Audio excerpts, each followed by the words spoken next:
So, babe, sino pipiliin ko sa dalawa? Si AJ o si Mark? Ano ba kasing ugali nila? Okay. Ito si Mark kasi mabait, sweet, magalang. Ito naman si AJ, TDH yung atake. Kaya yung tol. Hoy, nakikinig ka ba? Oo. Naisip ko lang kasi, babe, what if magpa-brace ako ngayon? Tingin mo. Babe, ang layo mo sa putukan. Kailan tayo magkikita, no? Bahala ka dyan. Grabe, ang hirap ng exam kanina. Sa true, sakit sa utak. Lalo na sa 25 to 30. Ano sinagot mo doon? Hoy! Ano na naman bang nasa utak mo, te? Hindi, para kasi ang sarap mag-book ng ticket papuntang Palawan or Boracay. Para kaya mamaya, hindi natatapos yung pagka-random mo, no? Hoy, hindi Hindi natatapos ang saya dahil active na active ang BP app. Tama ang chika. Alam nyo ba na 134 branches na sila sa buong bansa kaya for sure na legit na legit. Take note lang ha, meron silang responsible gaming reminder para malipitahan ang paglalaro. Kaya para sa seamless and secure, reliable at responsableng paglalaro, gaming is fun but always play responsibly. Paano mo nasabing random yun? Ay.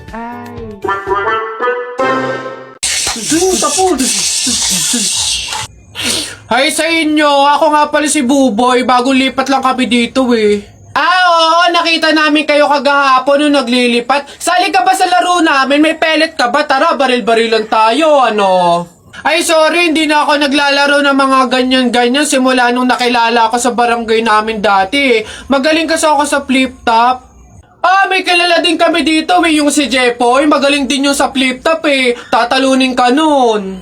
Di tawagin niyo yung Jepoy na yan. Sabihin niyo labang kami sa flip-top, ano. Tatalunin ko yan, mas magaling ako eh. Baka akala niyo. Hoy Jepoy, may naghahamon sa'yo ng flip-top sa kanto, yung bagong lipat na si Buboy. Kalabanin mo nga, ang yabang-yabang eh. Mas magaling daw siya sa'yo sa flip-top, tatalunin ka daw eh. Sige, asan yan? Turo nyo sa akin. Panapok din talaga sa akin yan. Hoy, ikaw yung humahamon sa akin sa flip-top, ang yabang mo ah. Laban tayo para magkaalaman. Tara, para malaman ko sino mas magaling. Ako unang banat nakita ko nanay mo pumunta sa Mindoro, walang madaanan, pumunta sa Inidoro. Ayun! Yun na yun, short mo, green, damit mo, green, 2022 na support ka pa rin! Sus, A, B, C, D, elementary, high school, college, di ka patuloy! Ayun! Eto, nakita ko tatay mo sa ilog, kumidlat, kumulog, laglag, pati itlog! Nasaan ba yung batag? Ay, babay! No, wala ka pa. Ay, nay! Kakalipat mo pa lang dito, nakikipag-away ka kaagad ha? Umuwi ka din matulog! Talba lang tayo, walang talo sa atin. Babalikan kita. Uy, pre, nakita mo ba yung mga isyong nangyayari ngayon? Oo nga, pre. Rally, korupsyon, nag-aaway-aaway sa social media. Grabe, ang lala. Di ba? Pre, may 1K ka ba dyan? Pautang naman. Balik ko sa katapusan.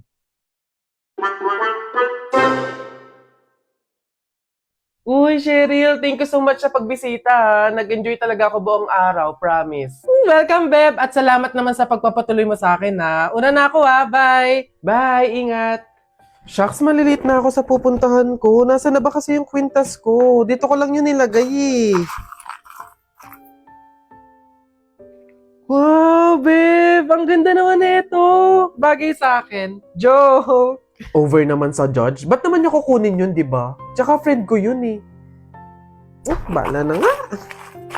Di ba? Feeling ko nga magjowa na sila eh. Tingin mo. Siguro. Babe, pabantay nga muna nitong bag ko. CR lang ako. Go, babe. I'm here na. Babe, punta na ako dun sa may counter. Magbabayad na ako. Ikaw ba? Una ka na, babe. Sunod ako. Teka, nasan yung cash ko?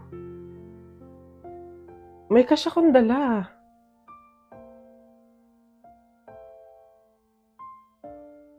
Hindi kaya... Pero imposible. Imposible talaga. Kaibigan ko siya eh.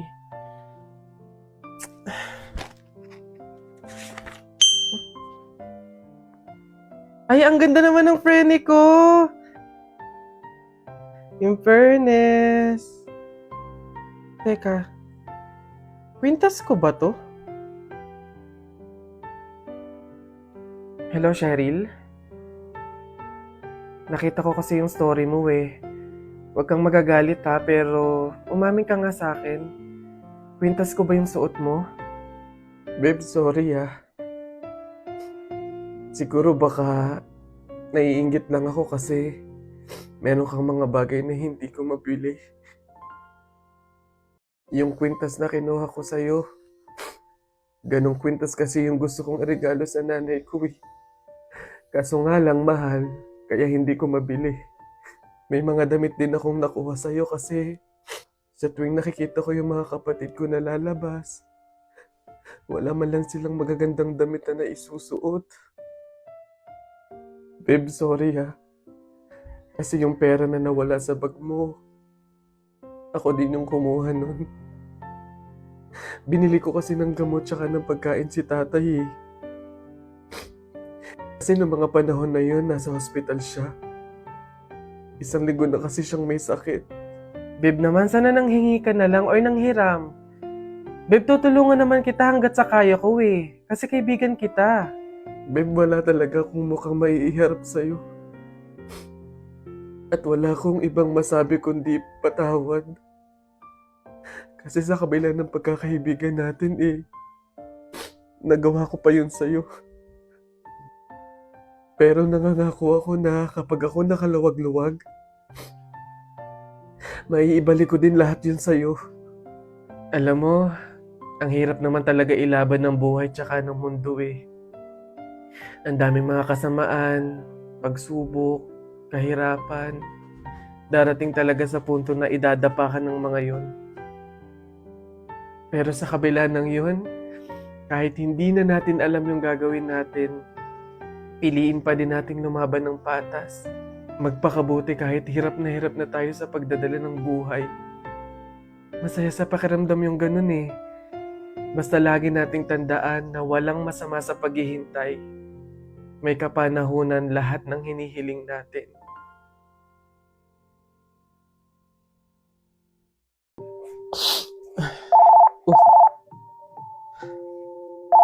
Hello, Nay. Napatawag po kayo. Kamusta po?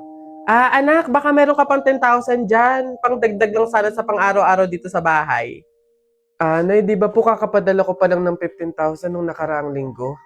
Ayun na nga, naubos na eh. Nagaya kasi yung mga kumari kong mag-outing. Diyos ko.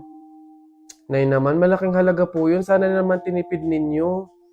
Hindi po ganun kadali kitain yun eh. Nay, pasensya na po, hindi po ako makakapag-abot pa ngayon. Wala din po ako. May mga bayarin din po ako dito tsaka gastusin pang araw-araw. Teka, ang yabang na itong sumagot ah. Kung makapagsalita ka, para ang laki ng kasalanan ko ah. Nakapag-abroad ka lang, ganyan ka na magsasagot? Puro ka lang naman pasarap dyan. Singilin kaya kita sa pagpapalaki ko sa'yo. Huwag ka mag-alala, hindi ka namin kailangan. Kaya namin nang wala ka. Sobra naman ho kayo, Nay. Hindi naman po ganun kadali magtrabaho dito sa abroad eh.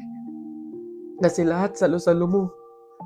Yung kapag nahihirapan ka, yung may sakit ka, nalungkot ka, wala. Ikaw lang mag-isa. Wala kang katulong, wala kang karamay. Pero Nay, bakit ganun? Yung isang beses ka lang hindi nakapagbigay pero parang buong pagkatao ko na yung hinisgahan ninyo. Itong pag-a-abroad ko, Nay, kayo naman po yung may gusto nito, di ba? Hindi po ako. Gusto ko po kasi, Nay, maging doktor talaga eh. Yung makakapagbigay ako ng tulong sa mga tao. Yung makakapaggamot ako ng libre. Yun talaga, Nay.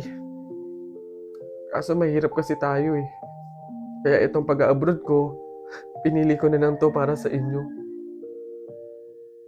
Na yung pasarap po ba na sinasabi nyo, yun po ba yung kapag natanggap ko na yung sahod ko, bibili ako na kahit man lang pares ng damit? Yung pasarap po ba na sinasabi nyo, yun ba yung kapag after kong magtrabaho, magpakapagod dito sa abroad, yung kakain ako ng masarap kahit isang beses lang? Yun po ba yun, Nay? Pasensya na po kayo, Nay, ah. Kasi minsan, sa tanang buhay ko, hindi ko naranasan yung ganun eh. Kaya yun man lang, Nay, mabigay ko sa sarili ko, maregalo ko sa sarili ko. Kasi wala naman akong choice eh. Kundi yung piliin lagi yung pamilya ko para tulungan kayo. Yun nga man lang, Nay, na kamustahin niyo ako.